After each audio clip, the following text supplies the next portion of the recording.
Hey, Dean, it's Alex. Hi, Alex. I just We're wanted to just say, going to give everybody one more minute here. yeah, I know, and then you'll get started. So I just wanted to say thanks for doing this town hall. I know it's one of many that you've been doing, and it'll be one of many more, I'm sure. So Yeah, I appreciate that, Alex. I guess it's 6:05.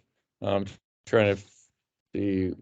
So it looks like a small group, which is totally fine. And I do appreciate, or we appreciate everybody who's, I know it was short notice, and we appreciate your time and being able to join us here tonight. It was short notice, but we are trying to operate with some urgency with communications. So we'll do this one. We'll probably do another one for people who couldn't make this one. We will record this one. We're having a little bit of issue getting it onto our YouTube channel, last night's town hall, but we will record this one and hopefully have probably have another one as well. I think Brett Jackson, our chair, is also on the call, but really the purpose of this is to make sure that, anybody who competes with intent, which everybody in this group is aware of what's happening schedule wise, as much as I can tell you, as much as the information I have right now, and also just to address any concerns you might have about the past few months and issues you want to raise. This is a more intimate forum, I guess, than the town hall, but I'm happy to address any of those concerns here as well. I'll start just with the some of the things. The dates on men's and women's nationals haven't changed from the original plan, so they will be. I'm just going to double check so I don't get it wrong. They will be February 4th to the 11th.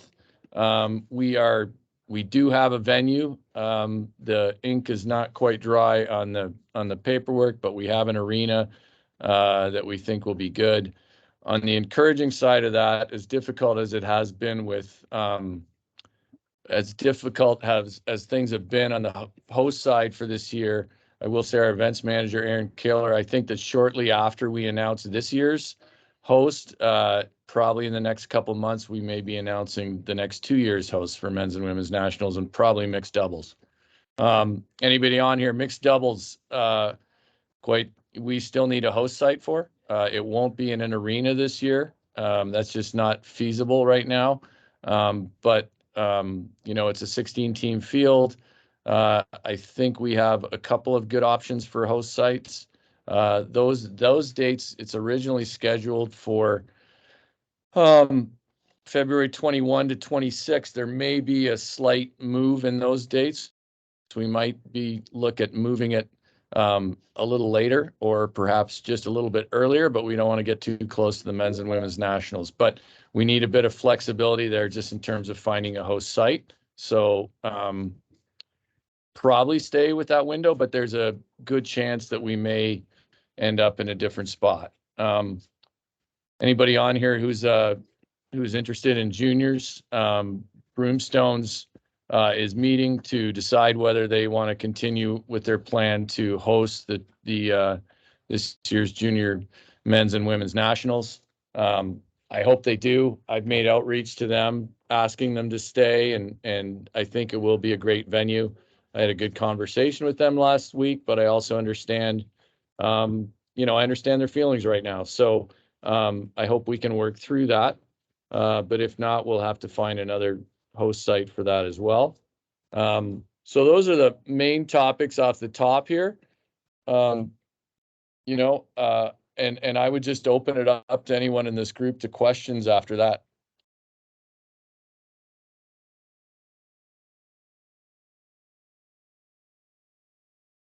And you can ask about, any of the other events as well, and I'll answer them as best I can. But happy to use this forum. Just so you know, by the way, Brett Jackson's on, Phil Drobnik's on as well. Jenna Bercheski from USA Curling is on. So that's the group from the USA Curling side, and then Alex Ayer and I think Stephen Berkled's on too. I will say one thing. I want to thank Alex and Stephen for doing some interviews lately and having some good discussions on podcasts. Certainly having done a number of those myself. I appreciate both of them putting themselves out there. I think one thing I just note to all of you, I'm in this interim CEO role. When it comes to the national team program, I, as a player, was on both sides of it, in and out of it. So I understand sometimes when people have concerns about it, but I do think our national team program is in a good place. And I think, you can play your way into the program, which I think is exciting. So I'm happy to take on any of those conversations as well.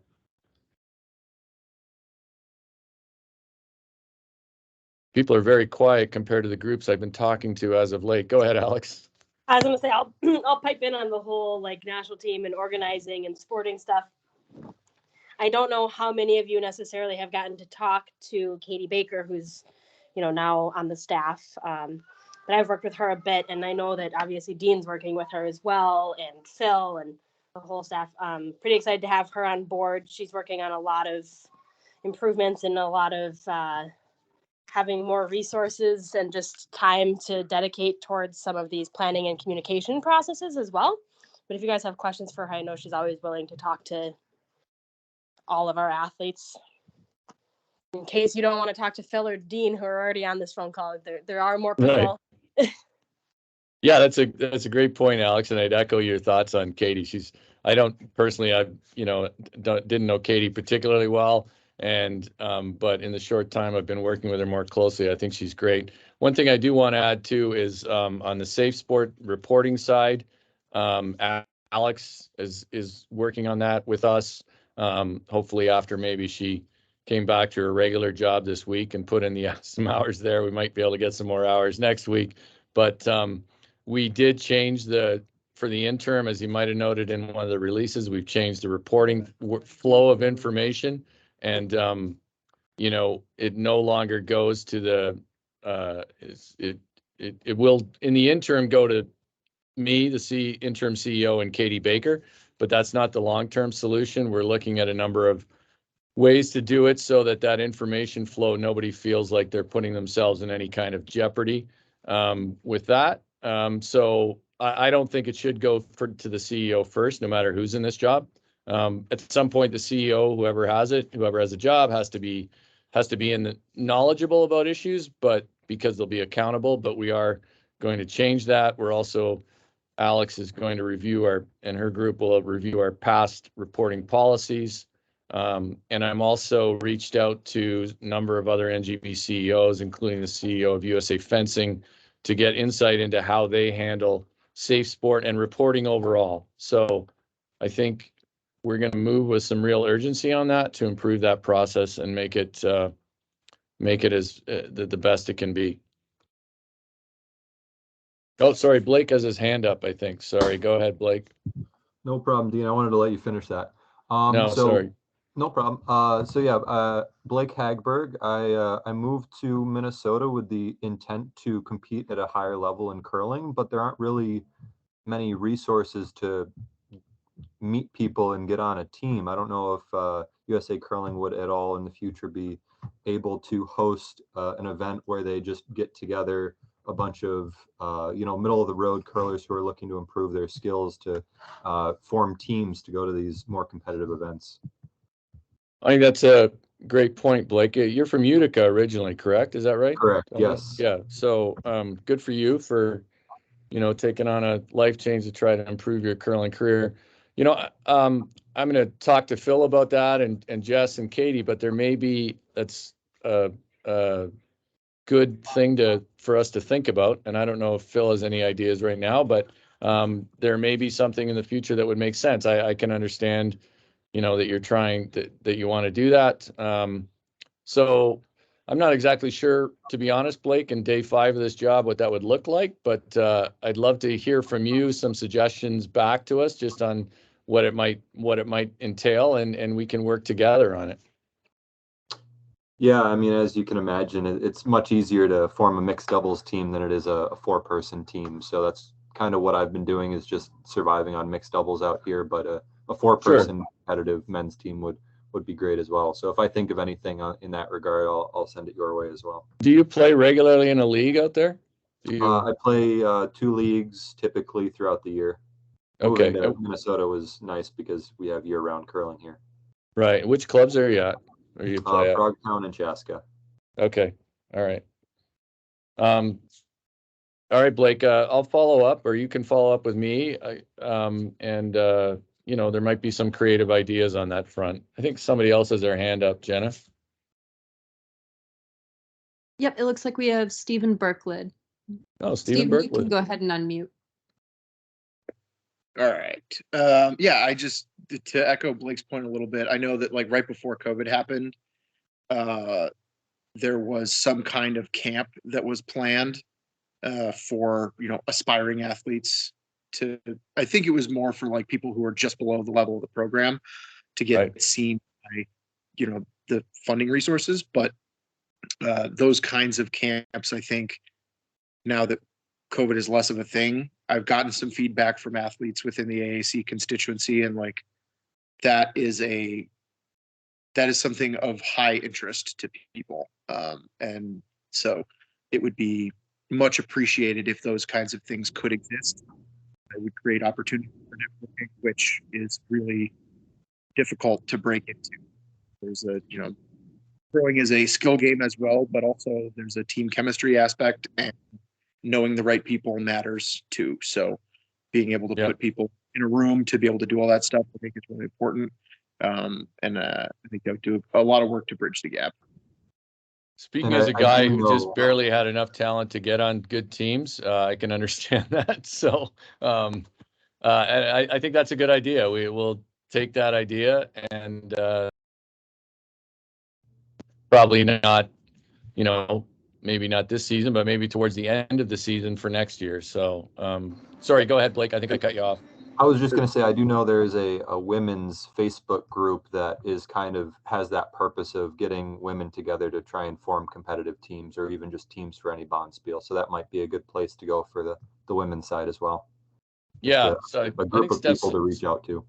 Yeah, I think Steph Seneker, well, I thought she was going to be on this actually, but I don't know if she is, but she's behind that. And I think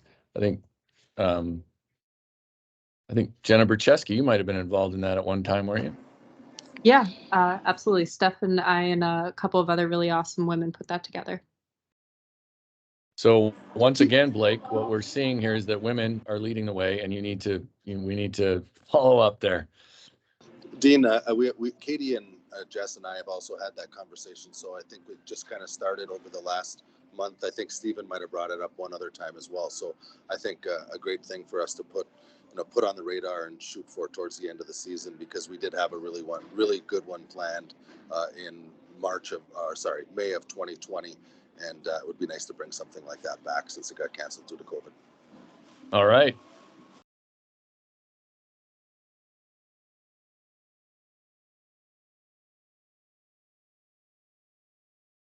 I think who else is on? I don't see any other hands up right now. I imagine the biggest question will be, I imagine a lot of people are concerned about dates of mixed doubles. I hope to date and location. Working pretty hard, hope to announce that as quickly as possible. I'm pretty sure we'll be able to announce men's and women's nationals next week, the location. And appreciate that insight from Blake. Dean, Sorry, go ahead. Go ahead, Alex. Yeah. I was just figuring. So we short notice and Friday evenings appears to be not the correct time for this. Yeah. Do you have a thought on kind of what the next time might be, so we can look at? Even just tossing it out to the people who are on this phone call, but then we can get that out soon, probably sometime next week. Yeah. I'm guessing would be good. Yeah, obviously not the best timing, but yeah. So that's a good idea. Alex will say, hey, I could do, for me personally, any day from Wednesday on through next week would probably be pretty good. And maybe it's just a little earlier time, etc. But we can discuss that. We'll do another one. That's easy enough to do. Matt Guy, thanks for your questions last night, but I see you have your hand up now, so happy to hear what you have to say.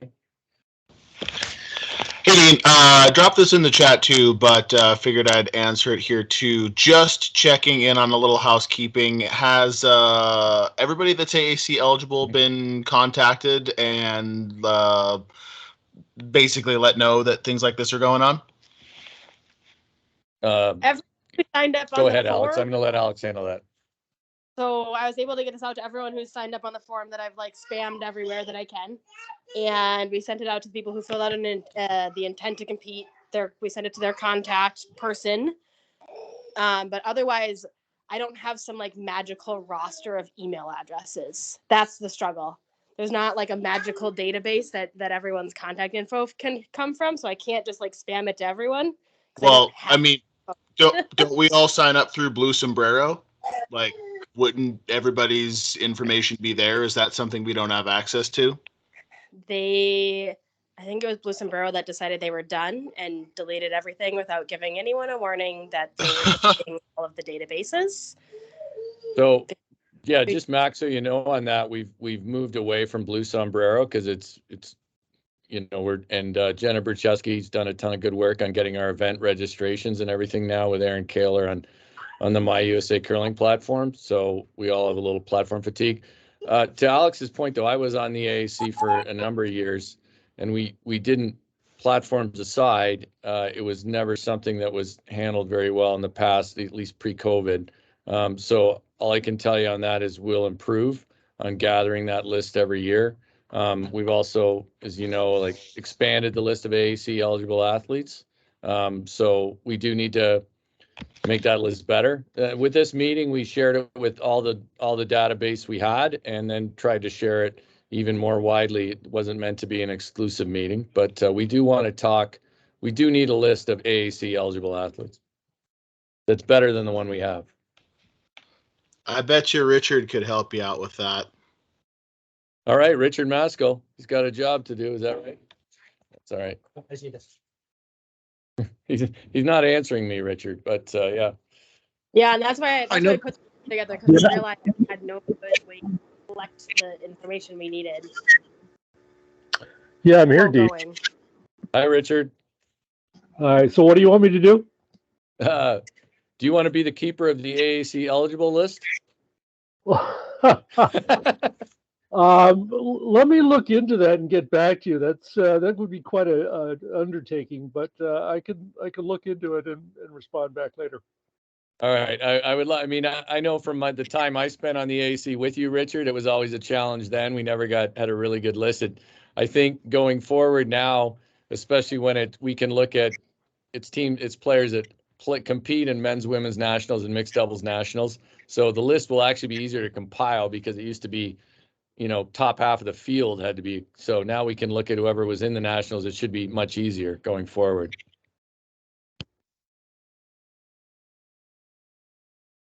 Hey, Dean, question on that. Sure. So everybody who was in the top half of the field 9 years ago was eligible before.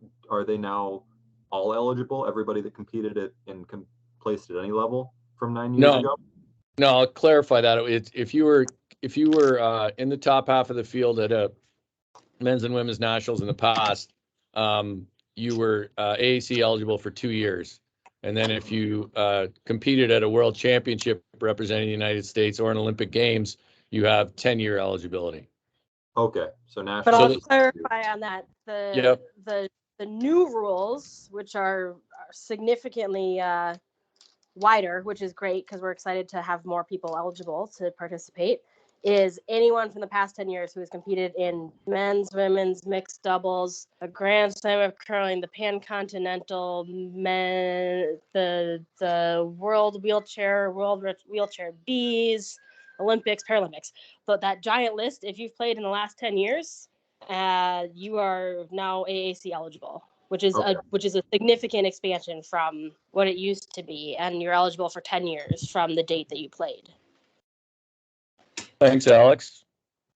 Yeah, that's a big change in a much wider group, which is exciting, and I think it's also good because I do believe our talent pool is expanding in a way it wasn't there even when I was playing seriously. So that's exciting.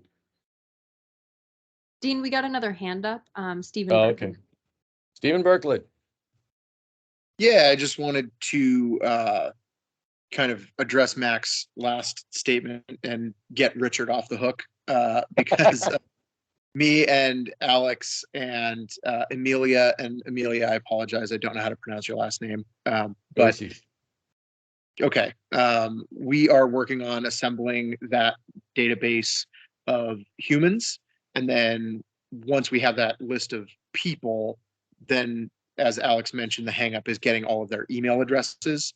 But that is in the works. We're working through all of the individual events that can be, criteria, and then cross-referencing and knocking off people who've played in multiples of them, et cetera, trying to build a database. It is a process, obviously. It's not something that we are going to try to rush. We want to make sure that we do it right. And, the next couple of months of this are probably, obviously it's important. It is a tenuous couple of months for the organization and the athletes, and we all care a lot about what's going on right now, but we want to make sure that we end up with a list that is complete so that when we get to the end of it, we go, okay, we actually did this. It's done. Now we don't have to keep going. And so that's kind of where we're at right now. We're in the middle of that process. So it's tough when we're trying to compile a list and also send messages to everyone who's on the current list. Some stuff ends up, signals get crossed sometimes, and we're working through it. So just bear with us. We're trying. It'll get better.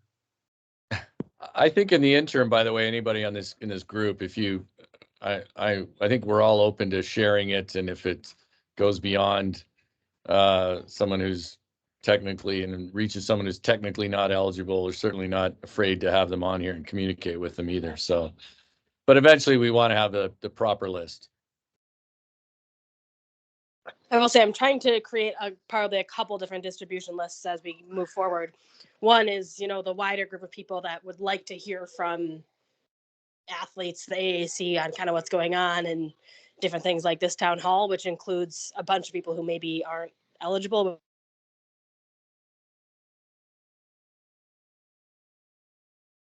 But then we'll also be compiling a specific list that is the athletes that are eligible, because we'll need to be able to use that moving forward as we do a much better process of things like elections and participation in that sort of field. I see a question. Junior athletes are not AAC eligible if they've only played juniors. We're not allowed to use age-limited events as qualifiers for AAC eligibility. But if you're just because you're under 21 does not mean you're not an AAC eligible athlete. If you played men's or women's or mixed doubles, doesn't matter what your age is there, you still meet the eligibility. So seniors are not eligible either, just Correct. to be clear. Seniors, is wildly unfair. Those don't qualify you, sorry. Yeah, wildly unfair at this point in my life, Alex. I would like to know, just has everybody on this call completed the intent to compete form? And does anybody have any questions about why we want to do that? Or does anybody have any questions about our posting of the standings? We're actually going to trying to make them more forward facing on our website, so they're more clear. We initially had some issues just with when curling zone updates, when the standings are updated. But I think Phil's done some good work to sort through that, and we want to be as transparent as possible with those standings and make sure they're as up to date as possible. Every once in a while we get caught off guard because something changes, but I think that in general, somebody says that where can they find that intent to compete form? I'll ask Bill or Jenna. I'm trying to think where it is right now. Sorry, I'm a little been on a couple calls. Under the qualification, wasn't it? Yeah, I think you're right, It's under Katie. qualification. On the website. Yeah, that's Andy McDonald, right? Yeah. I can send that to you directly. Thanks, Jenna. So was that Steven's hand up again? Yeah, So- I just want to check. I just had this thought. In the interim, while we are like compiling lists and don't have anything final, is it reasonable to have these like links to these things posted in a way that people can access them through their own means and not have to be directly given the invite? Yeah, I think that's a good point, Stephen. We can do that. I mean, I'd rather have these things be open than somebody be excluded without realizing it. So, yeah, we can keep them open. I just think that, I mean, look, one of the reasons we try to at times narrow it is we know there's a range of competitors, and it's all we love them all, but sometimes we want to talk about specific stuff related to these certain championships. But I think in the short term, that's a good approach. Cool.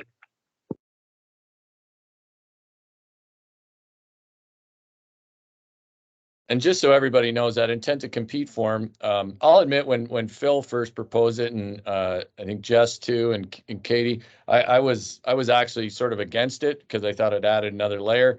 But I think it's been a great idea, and not only for us, not only for the standings, but also to help the organization identify people who have intent, to compete at a higher level. I've been pleased that we did it, and I think it's a good tool and something we'll continue. Just make sure everybody knows it's free. I think somebody's typing something in chat right now.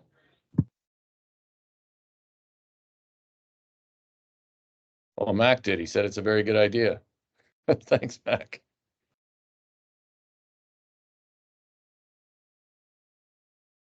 Any other questions? Hey, Dean. Yes, sure, Blake. Just on the topic of qualifying events for mixed doubles, would it be possible in the future maybe to have the registration for those events emailed to the people on the intent to compete form or on the intent to compete list so that we know about the events and when their registration is open? Because that was something that we missed out on because we didn't know it was available to register for. We weren't on the email list for the event. I don't know if there's a better way to do it, but well, I think you're right. I think there's a better way to do it going forward, and I think what you just outlined is a better way. And I guess tied to that is probably next year we get that intent to compete form out earlier, Phil and Katie and Jess, if you're on. But I think we get it out earlier, and yeah, we make sure that you're aware. I know, one of the things too is I've been excited by the number of people who filled that out. I think we have well over 110 teams on it. So, one of the things next year we'll be working with those qualifier spiels. We'll have a better idea of what kind of field size we can expect. So, I think this year the spiels that are in the fall have been qualifier spiels are going to be excited to do it again next year, and I think others will want to do it. So, looking forward to that. But it's a great idea, Blake. more of a personal issue. Do you think the Southern mixed doubles spiel could not be over New Year's and Christmas? Well, that unfortunately I can't tell them when to run that spiel. They like it because that's a window when their club is underutilized, is what I think. But I mean, I think every year, and I'll let Phil and Katie and speak to this, but every year we evaluate our best spiels for as qualifier spiels. That one certainly has some history and everything else. But yeah, I actually talked to them about extending it a day, and look, they're a great club, and we want to work with them, but we'll see. We'll see. I mean, we'll see what remains as qualifier spiels. My only gripe is the cost of flights over that time frame. Yeah, They're I $700. yeah. So, but Yeah, fair That's point. I understandable. understand. The upside is the warm weather over the middle of winter. I've thought of coming down to compete in it for fun for that reason, but I totally understand the whole flights are expensive over the holidays. That's for sure. I think it probably varies a little bit on exactly what days they end up. I know some years they've ended up probably enough post New Year's. They've been like January 2, 3, 4, where it's been less of an issue. But this year, just the way everything fell, it's definitely some not pleasant dates. Sorry, you guys will hear my kiddo squealing in the background. I think that's one of the nice things about the qualification system, having multiple events, is that, because like in the previous iterations of qualifying for nationals, there was only one qualifier event and you just had to go to it. And now we're trying to set up a system where there's multiple choices. There's multiple different ways you can go. You don't have to go to all of them. Obviously, if you can, that's great, right? You get more chances. But the having more events be available means that missing one, the sting of that is reduced. Yeah, thanks for that, Stephen. And I'll just add that we've worked pretty closely with the AAC on these things, and they've been really helpful. And I like, personally, as a former player, I think the new process is exciting because there are more pathways to national championships than having to go and just playing, for instance, in one challenge round. Or so yeah, I think it's a positive move. Typically, yeah, I think, Blake, those, I see your question in the chat. They are going to be, World Curling Tour events. We want some level. So yeah, I'm going to imagine that will probably always remain that way. And I'll also acknowledge, this is year one of implementing this kind of a system, right? We've already run into a bunch of hiccups on it. We know that needs to be addressed, and every year, hopefully, it gets better than it was the year before. And I think it's the right direction to be moving. We just, there's kinks to work out. So, Brett's asking. Sorry, go ahead. Steven, I was going to say exactly what Stephen just said, and that I'm going to put this out there. I promise that if no one else does, the AAC will send out a "How did this year's season go?" type of questionnaire survey, and we'll try and compile that as we look towards working on next year's qualification processes and events and such. Yeah, we'd love that. So however that gets done. Brett's asking if adaptive athletes are on the intent to compete form. They would have gotten outreach for the call, Brett. I'm not 100% sure. I'd have to probably Jessica would be the best, and I don't know if she's on the call to answer that. If they've done the intent to compete form. I think we have about 11 teams entered in the wheelchair mixed doubles coming up in Kettle Moraine. But I have to admit, I'm not 100% sure. But we'll find out.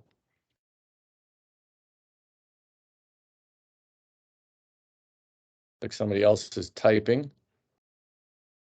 This is sort of how my mom texts. Waiting.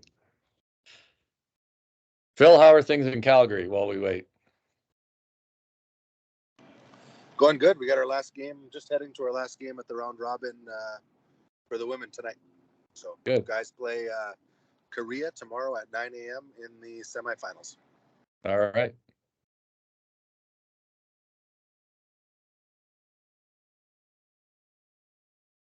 Dean, on that intent to compete, I don't think the Parasite was not included on that.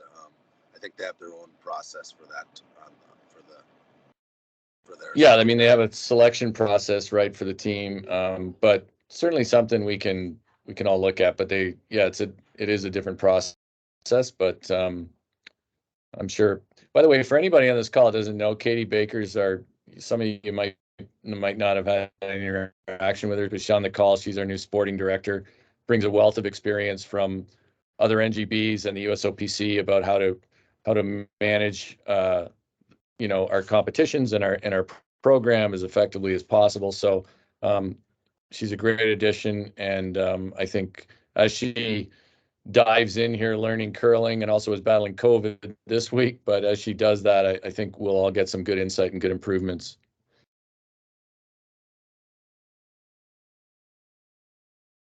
Yeah, thanks, Dean. And yeah, that question about the wheelchair being included on the intent to compete, they're not included. So that's definitely something that we can look at.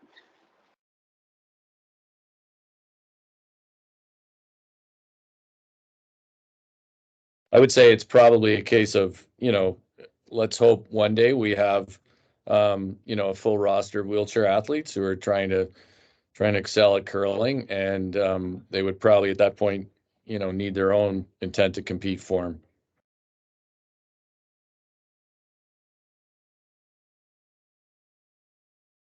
Well, I was Excited by the wheelchair program this year with the addition of mixed doubles. I think it'll be really interesting to see how many more athletes we see playing in the new format. Because I think that I would guess they run into a similar problem, right? It's way easier to find one teammate than four. Yeah, and I think it's a great feeder into that program and a great way to get more people involved. M Good says, I appreciate the quick action of this call. Dean and AAC reps, can you touch a bit on how with a larger pool of eligible AAC athletes will include everyone in AAC processes? Sounds like more communication is part of the plan, which is great. Anything else? So probably best for Stephen or Alex. Although we will certainly be, as an organization, involved in helping assist with communication. But for Stephen and Alex, maybe the broader question first. Yeah, I think that our general approach here is open lines of communication. That's we want healthy discussion. We want athletes to be able to feel comfortable, asking us for space. If there's, a group of people who see something that they're struggling with, or that might not be being addressed, or they aren't sure how it's being addressed, behind the scenes, so to speak. We'd like for them to be able to reach out to us and have conversations. I don't think, we'll probably try to do some work with, polling, but it's not a very exact science. And, we will solicit feedback, but it's the best work is done when there is space for in-depth conversation. And so, like, if there's something that you see or something that you would like to see us working on, then we want individuals to be reaching out to the AAC. We want groups of people to be reaching out to the AAC, and, like email threads, phone calls, like just conversations with us of like explaining what your experience is like. And then we can aggregate all of that. That's our job as representatives of the entire field, right? We don't just represent one person or 10 people or 20 people. We try to represent the group as an aggregate. So all of the conversations we have are data points that we can use as a group, and then, figure out our paths forward and context to think about as we have conversations with the organization about things like qualification procedures and, how events are run, things like logistics and draw schedules and all of that stuff that we've been doing in the past. So I guess that's it. Em, is there anything else specifically that you're looking for?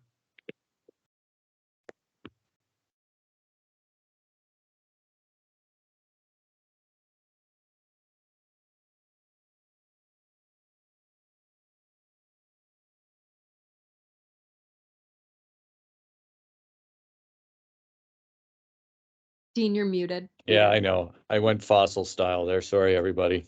The old competitor, unmuted. Anyways, yeah, I think that's a great idea. A welcome email, and actually, just in general, USA Curling membership, Jenna Brzeski and I have been working on trying to figure out how to communicate when people join USA Curling, which for whatever reason has not happened in the past. So that's just another point of contact we'll want to make with people. It's a great idea, and we'll try to incorporate it.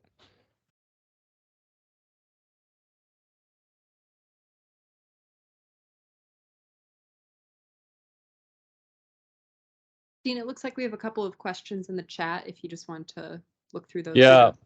Thanks, Jenna. I see Nicole Paraska. She's like, it's like communicating weight when you're a sweeper. We as the athletes want the sweepers, the ones in charge, to keep giving us feedback, info, even if you have to change it, so we know you're at least trying to communicate where things are going. Not hearing from anyone until last minute doesn't let us know what's going on and makes it harder to complete the shot effectively. I think that's a fair point, Nicole. I will say, in my experience as a USOPC AAC rep, and Colin Huffman, I don't think is on the call. He's in that role now, but we have a really great AAC at our NGB. And of all the things that I always say, we can't do, there's nothing we can't do better at USA Curling. Our AAC is committed and vocal and engaged with our staff. And and it's a volunteer job. I mean, I wouldn't want to take any guess at the amount of hours that Alex and Colin have put into things, and Stephen, over the last few months. So fair point. I think we're all trying to communicate more effectively. I don't think as an organization we've done that as well as we could have in the past, but I will defend the AAC and say they've probably done it better than the organization as a whole, but always things to improve. Well, and I'll type in here, Dean. So I've written more than one email outlining desired communication timeframes for events and processes and registration and procedures, which you guys have all seen.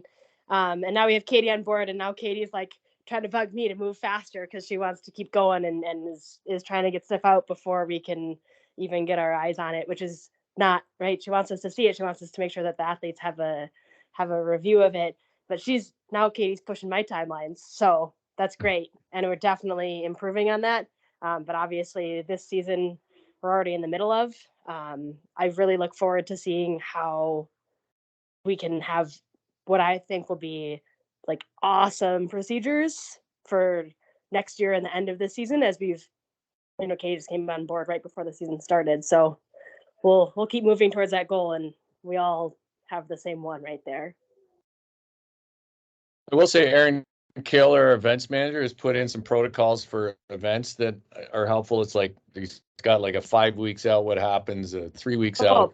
So there is a process there. Yeah.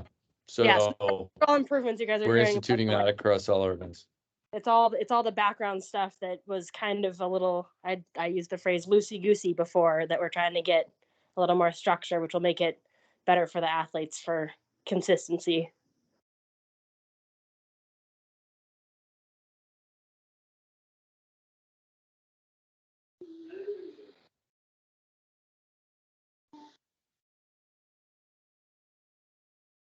Yeah, I agree, Nicole. There's, I think like I said, I think the AAC has communicated pretty well, and I'm just going to say I know committed the people who serve on it are, and if I would encourage everybody to engage themselves. I mean, when positions become open, and consider running for the AAC. It's always good to jump into the arena and be involved. Em asked if this were recorded and sent out.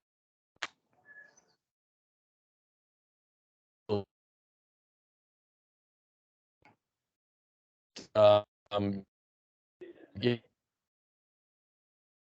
I people we're calling, but I'm reading some text here, and from someone who might be able to get us access to it. So we will be posting these things on the YouTube channel.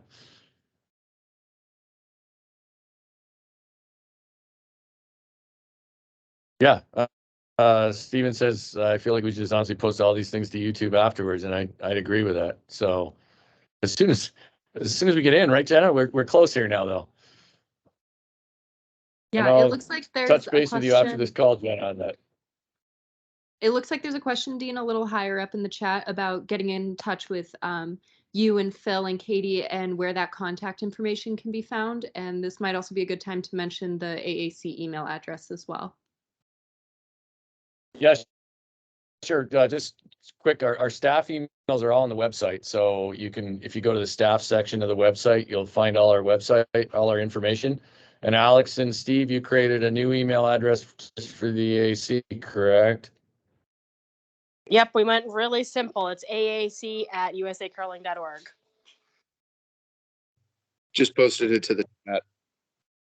Yeah, so send us notes there. We're still working out some kinks on exactly how that's going to function for us. It's been about 4 or 5 days since it's existed, so we're still working on who's going to all see it and who's going to respond and how that timing is going to work. Right now, you're hearing mostly from me, which just I implore you to remember that I also have a full-time job, so I'm replying as fast as I can, and to hope to get back to everyone that sent messages, which I think you've seen for those of you who sent it. But it's probably likely to be after business hours at the rate I'm going. So. And then, Alex, we can at least help disseminate information for you there. So we'll talk about that. Yep, exactly. Like I said, it's totally new. It's we want to make it so that when I'm not the AAC chair, the contact doesn't change, right? So the goal is to make a more seamless transition as we move forward, so that everyone knows how to reach the AAC, regardless of who's on the AAC. Yeah, I'm sorry. Somebody said I'm cutting out. I apologize for that. I'm in the best Wi-Fi spot I can find at Curl Masabi, but I apologize if I'm cutting out.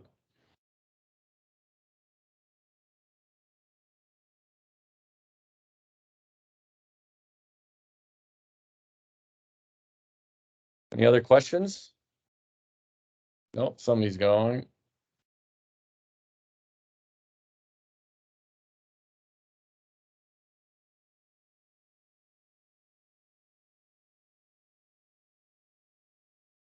Dean, I see a question about any intent to communicate with the GNCC.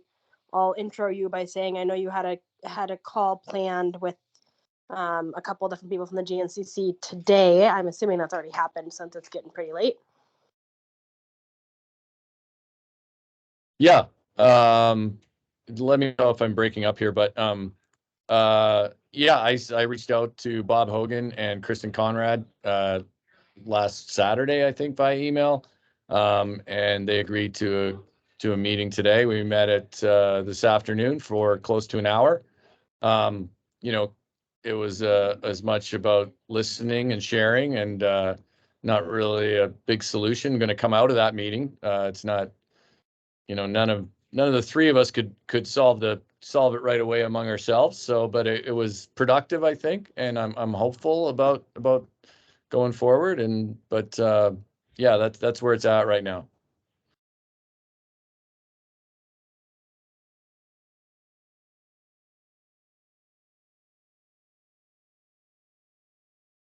Well, that was from Richard. Thanks, Richard. Yeah, Stephen notes in the chat that they are volunteer positions. So, and again, I think this group does as good a job as anybody's done in this role. And Richard's been on the AAC. I've been on the AAC. I think Monica's been on the AAC. It's you can make it as much or as little work as you want. And I think this group makes it as much work as they can. So hats off to them.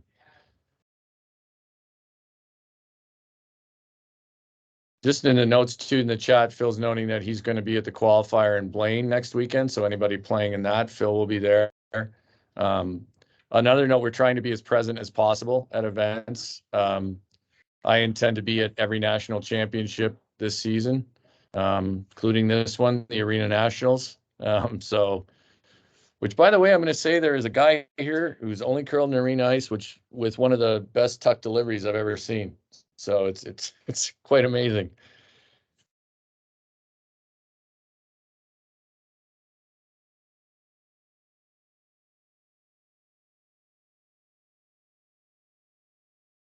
While we're waiting for that, I'm going to say not only is it an amazing tuck delivery, he just taught it himself to himself. Yeah, fascinating. So, Katie, I don't know if you know the tuck delivery yet, but it's not something that's easily picked up. It's also really uncomfortable if your knees don't bend that way. But if you've only watched competitive curling on TV, there's some great examples of it. So that's impressive. Yeah, exactly. It really is impressive. It's the most impressive thing I've seen here. I need to get a video of it. Hey, I'm not quite sure what you mean by that question. It might be, maybe I missed something earlier in the chat, but it might be better to have an email blast versus many one-on-one emails. I mean, I agree. If we can get a good list, that's going to be way better. But She was referring to me, Dean. Oh, okay. I was All having right. a conversation with You know, you guys mentioning- could just talk at the club, you know? So, I'm kidding. Yeah. I think they're in North Dakota now, but Oh, they are? Okay. All right. Yeah, and the AAC is planning, like, as we grow this list of people, we're planning to send out some more regular communications. Just like we said, we haven't had a contact list, so it's growing.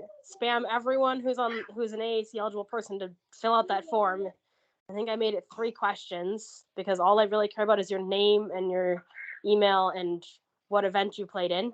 And we have an option in there, like if you just want to sign up for our general email list that includes everyone, even if you're not AAC eligible, like, okay, cool.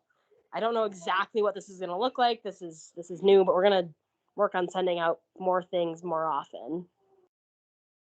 Yeah, there's no problem with over communicating to more people than we might. I think really AAC eligibility comes down to when it really matters is when it comes time to the voting process and who's eligible to run. But I don't see, you know, like we said earlier, we'd rather over communicate and include some people who may not be AAC eligible yet. But so we'll get better at that. It's a as long as I've been involved with the AAC, that's always been an issue. So I think now we can get it resolved.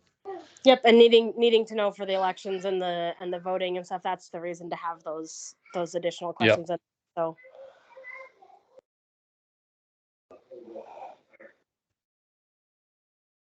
Well, we're coming up on the hour here, so I think we should wrap it up at 7 or earlier if unless there's some more questions. I just want to say, you know, myself, I really appreciate all of you for both your passion for the game and your interest in talking to us.